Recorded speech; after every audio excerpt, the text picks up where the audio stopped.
So we look at an example on limits. Okay.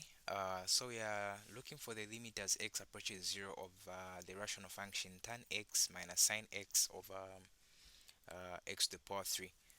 Okay. So when you're talking about limits, the first thing that you have to try to do is that try to see if direct substitution is going to work out. And keep in mind to say what we are trying to avoid, or what we try to avoid when you're talking about limits, is avoiding an answer that is indeterminate, meaning it's either 0 over 0 or some number divided by 0, like any real number there, including 0 itself as it is indicated, or perhaps infinity over infinity, positive, let me say positive or negative infinity over infinity there.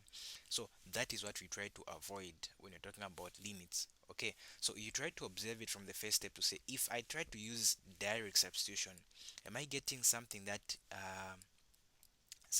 goes towards a certain particular integer or something?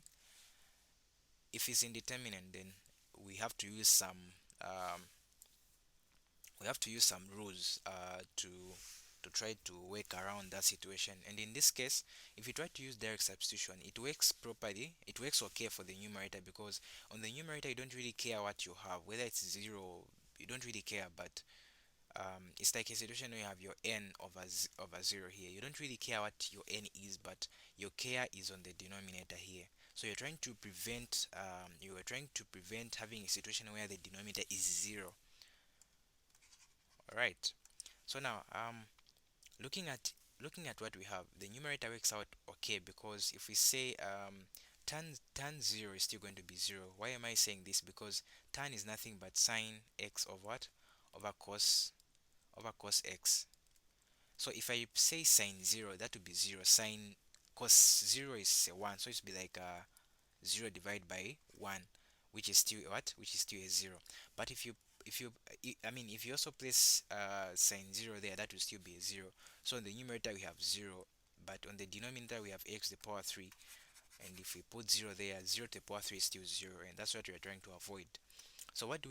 This is where we bring in, but where this is where we bring back the L'Hopital's rule. Okay, so where we are able to differentiate the numerator individually, and we do the same to the denominator until we reach a situation whereby at least we have done something such that on the denominator direct substitution doesn't give us 0.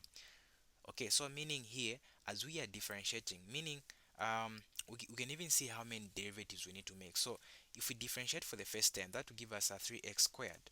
We differentiate for the second term, that will give us a 6x. If we differentiate for the third term, that will give us 6. So we need to do the first, second, and third derivative of what we have here. Okay, so meaning here, if we differentiate, we not say that we can say the limit as x approaches 0. So differentiating the derivative of tan x is nothing but sec squared x minus the derivative of sine x is cos x. Okay, divide by we can say it's 3x squared. Okay, 3x squared. So now we try again to differentiate. Remember to say we are looking for a 6 on the denominator, so that would be as x approaches 0. So now the derivative of sec squared x is nothing but 2 tan x sec squared of x. Then the derivative of cos is negative sine, so that becomes plus what? Plus sine x divide by 6x. So someone might wonder how this came about. I mean, the derivative of the derivative of sec squared x coming up to be 2 tan x sec x. So if you have a function y is equals to sec squared x, I can also write it as 1 over uh, cos squared of x. Okay, so when you look at this one here, it's just a matter of differentiating that one by whatever method that you are familiar with. Either the quotient rule, the product rule, or the chain rule can also work out. So here I can say, okay, I'll let my u, not letting you, in fact, our u is the numerator, which is 1, meaning our du is equals to what? 0. Then our v will be nothing but the denominator, which is cos. Let me write it in this way so that at least, Okay, it's still the same. Cos squared of x is still the same as that. So the derivative of that, we say dv will be equals to, we drop the power, so that would be 2. Then we differentiate what we have inside, that would be minus sign. So I'll put minus sign there, x. Then the power reduces by 1, that would be what?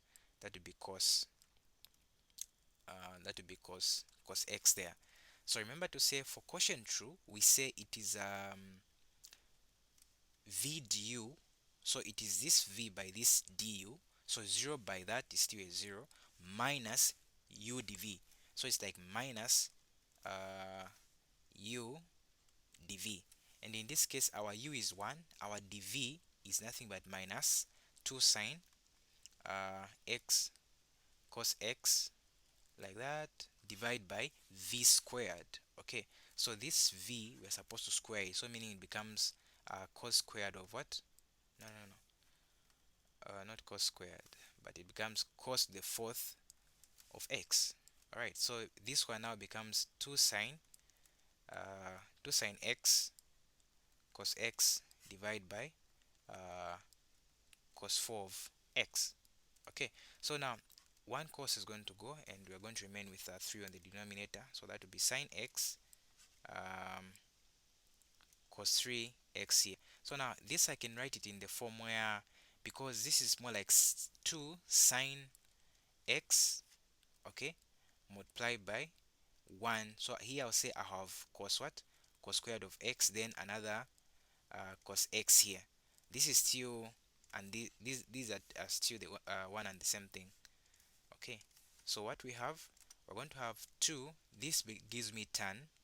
Okay, it gives me tan x, and this gives me back the what? The sec squared of what? Sec squared of x, and that is simply where that is coming from.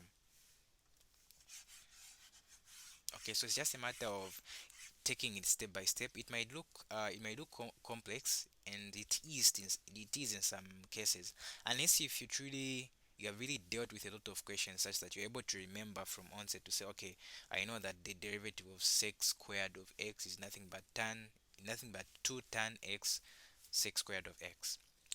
Okay, so we still have an x on the denominator, of which if we use direct substitution in this case, we're still going to get a 0. Okay, so this was our first derivative. Second, I believe, as we earlier said, the third derivative is one that's going to do us some justice. So we differentiate again for the third time. So the limit as x approaches 0, we differentiate now. So now the thing is that looking at what we have here, that's a product of two functions. I don't really worry about that one because that is direct. Okay, so we are going to use the product rule for 2 tan x sec squared x. So what I'll do here is that I'm going to maintain 2 tan x, then I differentiate sec squared x. That would be what?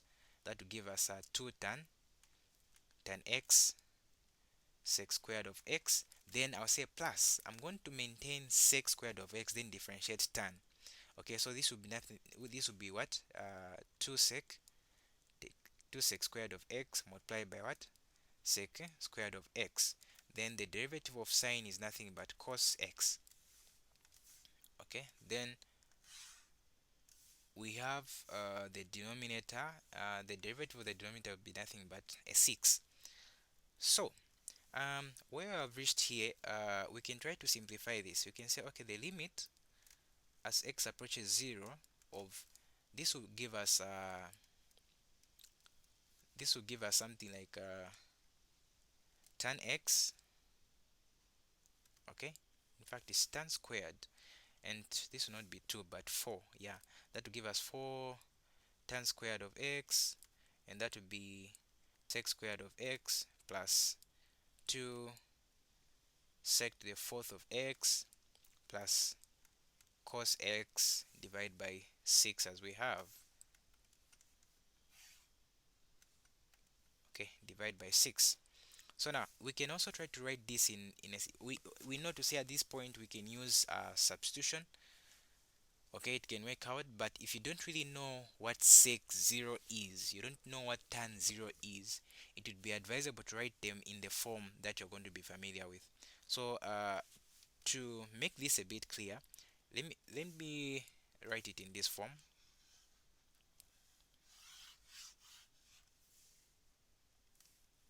Let me write this in this form, where you have your x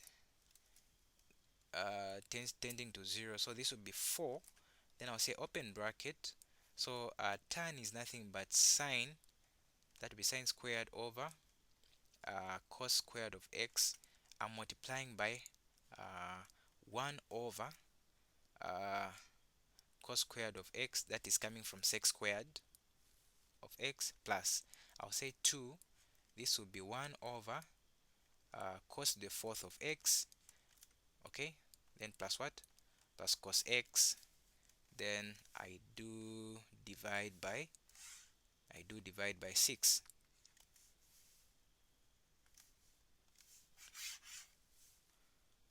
Alright, so here we're going to have the limit. We can do the substitution here. We observe to say, when I look at what we have here, if I if I replace with 0 here, that would be 0, because sine 0 is 0. So even sine squared 0 is still 0. Divide by a 1, because cos 0 is a 1. So even cos squared of 0 is still a 1. So what we have here is going to be a 0, but here we're going to have a 1, meaning that would be what? That would give us a 0. So now on this one, we have a 1 divided by cos fourth of x. So if we replace with 0 there, that would be a 1. So like 1 divided by 1, of which this will come out as we're going to have a 2 there. Then cos 0 is a what? Is a 1. From this part, divide by 6. That will give us 3 over 6, giving us 1 over 2. And that happens to be the answer that we are looking for. And that's how you go about answering that question. It's just a matter of taking it step by step, um, and trying to write it in the form that you are familiar with. If you, as I said, if you don't really know what tan 0 is, try to write it in a different way, such that you're able to work with it. You're able to work with without much difficulty. And that's all in this video. Thank you very much for watching.